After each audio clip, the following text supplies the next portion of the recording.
E aí, galera, beleza? Professor Michel de Biologia aqui para mais uma aulinha de genética mendeliana. A gente poder ver agora o último caso de interação entre genes de diferentes pares, entre genes não alelos. Já falamos em aulas anteriores da interação gênica clássica, falamos da epistasia dominante e epistasia excessiva, falamos da herança complementar e vamos falar agora da chamada herança quantitativa. O que é a chamada herança quantitativa? É uma interação gênica. Genes de diferentes pares convergem seus efeitos para a determinação de um fenótipo. Só que agora nós teremos os genes dominantes trabalhando de maneira aditiva em um fenótipo.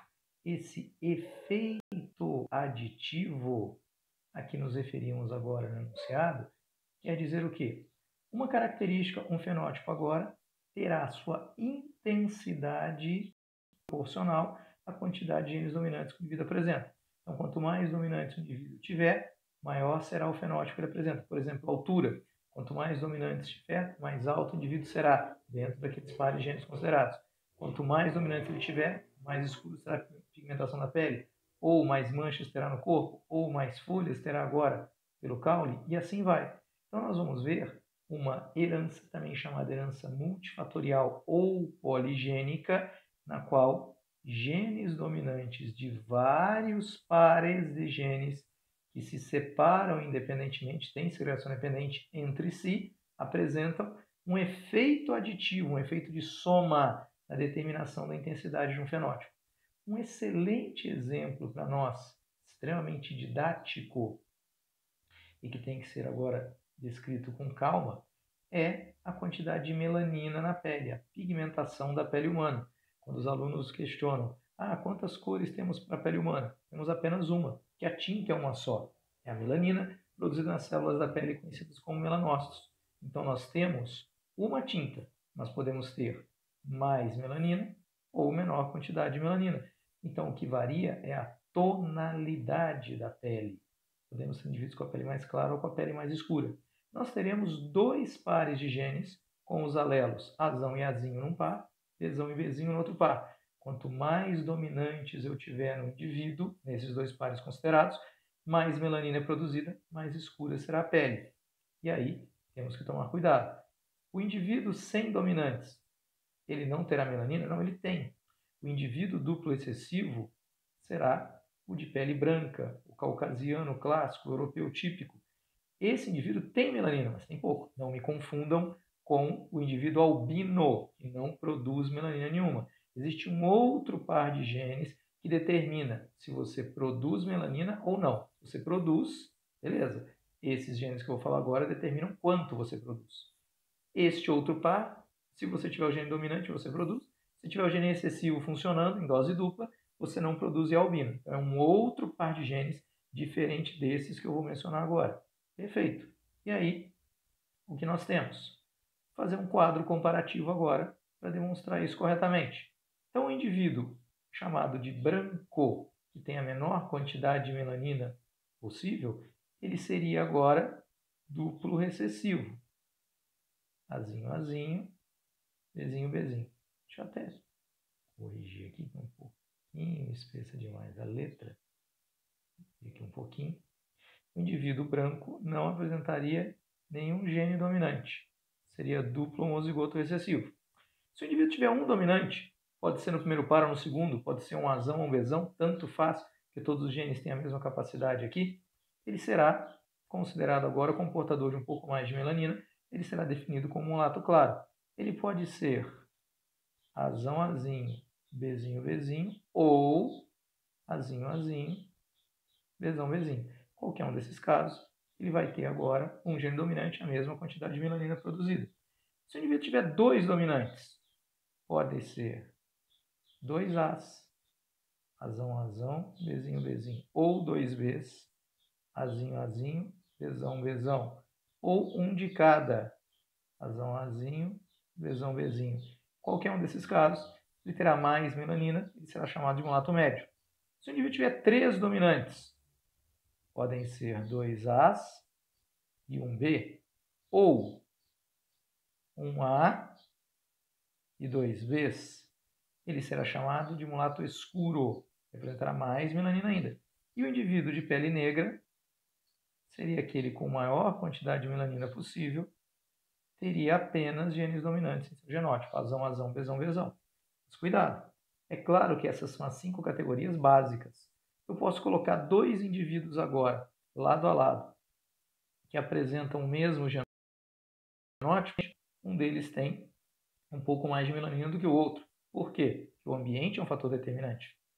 Como já falamos em outra aula, o fenótipo depende do genótipo, mas também depende do meio ambiente onde o organismo está. Se eu pegar 2 pessoas com o mesmo genótipo, mas uma delas, pelo seu trabalho agora, é um biólogo que trabalha em campo, ele vai lá e se expõe à luz do sol, à luz ultravioleta, que estimula a produção de melanina. Enquanto o outro, um biólogo de laboratório, fica mais dentro agora de um ambiente fechado, não se expõe. É claro que um vai ter mais melanina do que o outro, apesar de ter o mesmo genótipo. Então, cuidado. Os fenótipos básicos são esses, mas eu posso ter subdivisões de acordo com as variações determinadas pelo meio ambiente onde esses organismos estão.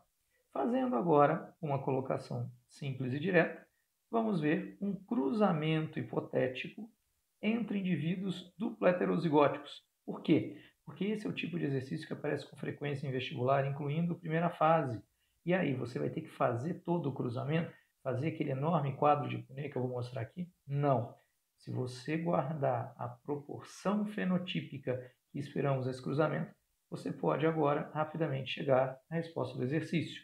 Então, peraí, hipoteticamente, se eu fizesse agora um cruzamento entre uma geração parental, um casal, macho e fêmea, com fenótipo mulato médio, vindos de um cruzamento anterior entre puros. Se eu tiver indivíduos agora duplo heterozigotos, com o genótipo azão, azinho, Bzão, Bzinho. Um macho com fenótipo mulato médio e uma fêmea com fenótipo mulato médio e uma fêmea com fenótipo mulato médio, ambos com o mesmo genótipo de híbrido duplo heterozigoto.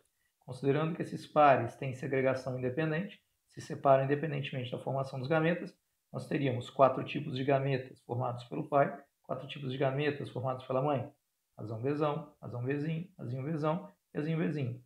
Considerando, então, encontro ao acaso desses 4 gametas possíveis, aqui, horizontal em cima, 4 gametas do pai, aqui, na vertical, ao lado, 4 tipos de gametas da mãe. Nós teríamos 16 possíveis descendentes.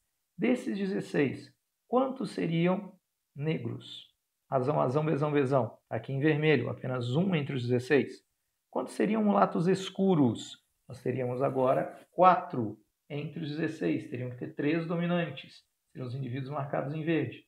Quantos seriam agora mulatos médios? Teríamos 6 em 16, marcados aqui em roxo. Quantos seriam mulatos claros? Aqui em amarelo, 4 em 16. E branco, azinho, azinho, Bzinho, Bzinho, apenas 1 em 16. Então, quando organizamos isso na nossa segunda geração filial, vinda do cruzamento de parentais duplo heterozigóticos, nós teríamos agora quantos indivíduos para cada fenótipo? Um indivíduo em 16 possíveis seria negro. 4 indivíduos em 16 possíveis, mulatos escuros. 6 indivíduos em 16 possíveis, mulatos médios. 4 indivíduos em 16 possíveis, mulatos claros. E apenas um indivíduo em 16 possíveis seria branco. Ora, conclusão que nós chegamos, qual seria a proporção observada entre os fenótipos, a proporção fenotípica na segunda geração em F2, a gente fala F2 aqui para lembrar que é o cruzamento entre indivíduos duplo heterozigotos, considerando aqui 2 pares de genes. Qual a proporção típica da herança quantitativa? Nós teríamos, neste exemplo, um negro, 4 mulatos escuros, 6 mulatos médios, 4 mulatos claros e 1 branco. 1 para 4 para 6 para 4 para 1. Então, se aparecer um exercício, mesmo em primeira fase, cruzamento entre indivíduos duplo heterozigotos, uma característica que você nunca ouviu falar, e aí você encontra na proporção fenotipos descendentes 1 para 4 para 6 para 4 para 1, vocês já sabem que isso é típico de herança quantitativa. Ah, mas um tempo atrás, teve uma questão de vestibular, fiz uma pergunta um pouco diferente. Uma questão teste, que perguntava, dava o cruzamento, dava os descendentes, e perguntava qual dos gráficos cartesianos abaixo, perdão, nem gráfico cartesiano, qual dos gráficos de barras abaixo demonstrava a distribuição entre os possíveis fenótipos na F2. Então, vamos ver essa distribuição, que é uma distribuição normal que encontramos agora entre os fenótipos. Então, pegando em F2, quantos indivíduos nós teríamos agora negros? Vamos marcar aqui apenas um indivíduo em 16 possíveis. Quantos seriam mulatos escuros? 4 indivíduos em 16 possíveis. Deixa eu formar a barra. Quantos seriam mulatos médios, com apenas 2 dominantes? 6 em um total de 16 possíveis.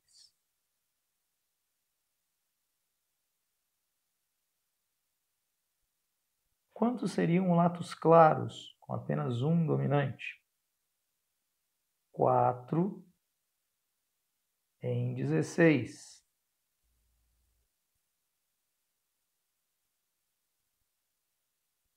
E quantos seriam agora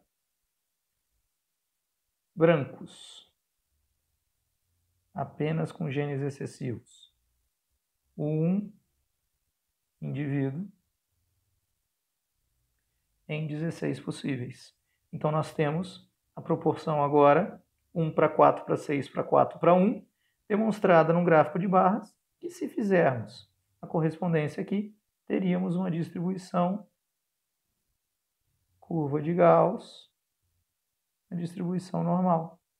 Ah, então eu tinha que procurar dentre as alternativas qual que tinha agora essa distribuição, onde eu observo pequena quantidade dos fenótipos extremos e maior quantidade do fenótipo intermediário. Tá legal? Isso é característico também de herança quantitativa. Pois bem, com isso em mente, existe mais um macete que é usado, mas cuidado agora, não é sempre que eu vou poder usar essa próxima fórmula que eu vou falar, apenas para fenótipos que podem ser medidos, fenótipos mensuráveis. Ah, altura, número de folhas, número de manchas. Eu quero saber quanto cada gene dominante, cada gene aditivo, contribui para a intensidade do fenótipo. Nós vamos chamar isso de valor aditivo de cada gene. Como isso é determinado? Você pega agora os indivíduos que você tem e observa quem é o maior. Então você vai pegar agora o maior fenótipo, vamos supor o mais alto, se eu estiver estudando a altura. Você vê que eu estou vendo nas plantas agora, uma planta hipotética, a maior tem 30 centímetros. Vou subtrair da menor altura, do menor fenótipo. Vamos supor que a menor planta tem agora 15 centímetros. E eu descubro que eu tenho um certo número de genes determinando isso. Eu tenho que dividir essa diferença entre os extremos pelo número de genes. Então, se eu tiver, por exemplo, a planta mais alta tem 30 centímetros, a planta mais baixa tem 15 centímetros. Ora, a diferença dos extremos é de 15 centímetros. Se eu tiver 3 pares de genes, 6 genes no total, 15 dividido por 6, 2,5 centímetros, que significaria que cada gene aditivo contribui com 2,5 centímetros. Cuidado, 2 centímetros a mais a partir do menor. Então, tem exercício que pede para você mostrar qual seria a altura de um determinado indivíduo, aí o pessoal vai lá colocar e soma de 0. Não, você tem que pegar o menor aqui nesse exemplo é 15, então Então, vamos supor um indivíduo Azão, Azão, Bzinho, Bzinho, Czinho, Czinho. Dos 6 genes, ele tem 2 dominantes. Então, o mínimo é 15, mais 2 genes, cada gene 2,5, mais 5 centímetros. Então, 15 mais 5, esse indivíduo Azão, Azão, Bzinho, Bzinho, Czinho, Czinho, teria 20 centímetros de altura. Tá legal? Cuidado, a observação aqui, volto a dizer, isso aqui é válido apenas para fenótipos que podem ser medidos, porque eu estou usando valores numéricos aqui, para fenótipos, para características que são passíveis, agora possíveis de serem medidas, que são mensuráveis. Então, a gente não poderia usar isso aqui, por exemplo, da pele humana, a não ser que a gente crie agora uma capacidade de medir. Ah, eu vou ver agora a quantidade de melanina por centímetro quadrado de pele. Aí tudo bem. Número de melanócitos por centímetro quadrado de pele. Aí beleza. Senão não é possível. Tudo bem, gente? Tranquilinho? Isso aqui fecha nosso último tipo de interação gênica. Depois a gente vai ter uma aula para revisar todas as frequências fenotípicas que podem aparecer do cruzamento entre dupla heterozigotos para que possamos detectar com facilidade em exercício de primeira fase. Obrigado pela atenção, pessoal. Aquele abraço para todos e até mais.